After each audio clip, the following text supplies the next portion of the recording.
அனைவருக்கும் அன்பான வணக்கங்கள். 4/8/2024 ஆடி மாதத்தின் 19ஆம் நாள் ஞாயிற்றுக்கிழமை ஆடி அமாவாசை.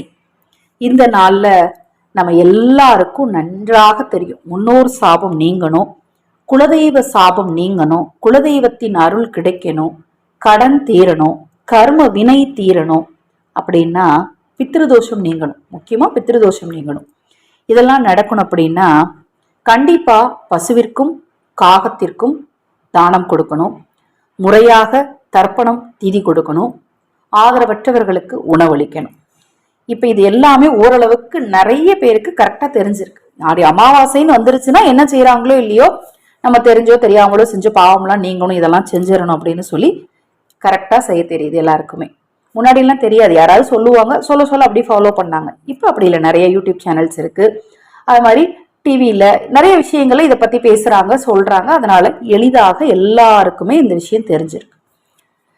இந்த ஆடி அமாவாசை குரோதி வருடத்தின் ஆடி அமாவாசை படி 12 ராசிக்காரர்கள் பசுவிற்கு செய்ய வேண்டிய தானம் என்ன அப்படிங்கிறத இந்த பதிவுல பார்க்கலாம். பொதுவாக நம்ம அமாவாசைன்னு அகத்திக்கீரை வாங்கி கொடுப்போம். நான் அதுவுமே ஒரு பதிவுல சொல்லியிருப்பேன். நீங்க பாட்டுக்கு பசுவுக்கு உங்க தெருவிலே பாத்தீங்கன்னா ஒரு 2 பசுவோ ஒன்னும் இருக்கும். அதை அமாவாசை அன்னைக்கு தெரியாம அவங்க வெளியில விட்டுருப்பாங்க. எல்லாரும் சேட்டமேனைக்கு அகத்திக்கீரை கொடுத்தா அதுக்கு என்ன ஆகும்? பாவம், ஜீரணமாக. நீங்க பசுவுக்கு கொடுக்கறதா இருந்தாலும் முதல்ல பசு வச்சிருக்காங்க இல்லையா, அவங்க கிட்ட கேட்டுட்டு கொடுங்க. ஏன்னா அதோட உடல்நிலை கெட்டு போகும். சமீபத்துல ஒரு பசு வச்சிருக்கவங்க சொன்னாங்க, எல்லாரும் அமாவாசைக்கு கீரையை கொடுங்கன்னு சொல்லிடுறாங்க. அவங்க எல்லாரும் பசுகிட்ட கேட்கவா முடியும்? அல்லது பசு போதும்னு நினைக்குமா? கிடையாது. அது என்னத்தை கொடுத்தாலும் வாய் அசை போட்டு சாப்பிட்டுக்கிட்டே இருக்கும். அப்படி இருக்கும்போது அது கொடுத்துடுறாங்க. அதுக்கப்புறம் அதுக்கு உடல்நிலை சரியில்லாமல் போயிடுது. நான் ரொம்ப சிரமப்பட்டேன் பசுவை தேத்துறதுக்கு அப்படின்னு சொன்னாங்க. அதை பற்றி நான் ஒரு பதிவு நான் பதிவு செஞ்சிருந்தேன் நம்ம சேனலில். அதனால் பசுவிற்கு கொடுக்கும்போது கம்மியான அளவில் கொடுங்க, நிறைய கொடுக்கணும்னு இல்லை.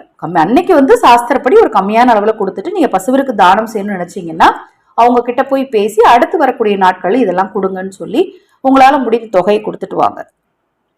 12 ராசிக்காரர்களும் இந்த குரோதி வருடம் என்ன பொருளை பசுவுக்கு கொடுத்தா வாழ்க்கை அமோகமா இருக்கும் தெரிஞ்சுக்கலாம்.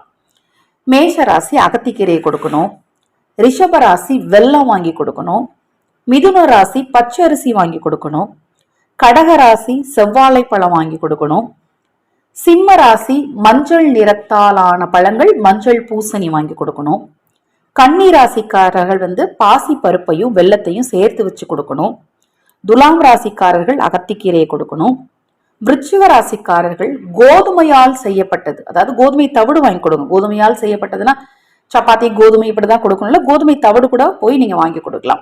கடலை புண்ணாக்குன்னு சொல்றாங்களே, அதாவது கடலையால் செய்யப்பட்டதை கொடுக்கணும். அதுக்கு கடலை புண்ணாக்கு வாங்கி கொடுத்துருங்க. தனுசு ராசிக்காரர்கள் பச்சை நிறத்தால் ஆனது புல்லு வாங்கி கொடுத்துருங்க. மகர ராசிக்காரர்கள் அகத்திக்கீரை வாங்கி கொடுங்க. கும்பராசிக்காரர்கள் வெல்லம் வாங்கி கொடுங்க. மீன ராசிக்காரர்கள் செவ்வாழை பழத்தை வாங்கி கொடுங்க. இப்போ பழம் வாங்கி கொடுக்குறீங்கன்னா நான் மறுபடியும் சொல்றேன், ஒரு 2 பழம் வாங்கி கொடுங்க போதும். வாங்கி கொடுத்துட்டு அந்த பசுவிற்கு தேவையான சில விஷயங்களை நீங்க அந்த பசுவோட ஓனர்கிட்ட பேசி பசுவுக்கு செஞ்சிருங்க அப்படின்னு சொல்லி உங்களால முடிந்த தொகையை கொடுத்துருங்க. ஒரே நாள்ல போய் எல்லாரும் உங்க கர்மாவை கழிக்கிறேன்னு புதுசா ஒரு கர்மாவை தயவு செய்து சேர்த்துக்காதீங்க. பாவம், பசு பாவம், சொல்ல தெரியாது. நம்ம கொடுக்கறதெல்லாம் சாப்பிட்டுட்டு அதுக்கு வயிற்று வலிச்சிச்சுன்னா நம்ம கிட்ட சொல்ல தெரியாது. அதனால நான் மறுபடியும் இதை உங்ககிட்ட சொல்றேன். 12 ராசிக்காரர்கள் இந்த பொருளை பசுவுக்கு வாங்கி கொடுங்க. உங்க வாழ்க்கை அமோகமா இருக்கும். உங்க கர்ம வினை தீரும். முக்கியமா பசுவிட்ட கேட்க முடியாது, பசுவோட ஓனர்கிட்ட கேட்டுட்டு கொடுங்க. தொடர்ந்து நம்ம சேனலை பாருங்க. நான் சொன்ன பதிவில் ஏதாவது சந்தேகம் இருந்தாலும் நிறைய குறைகள் இருந்தாலும் வாட்ஸ்அப்ல தெரிவிங்க, கண்டிப்பா பதில் தெரிவிக்கிறேன்.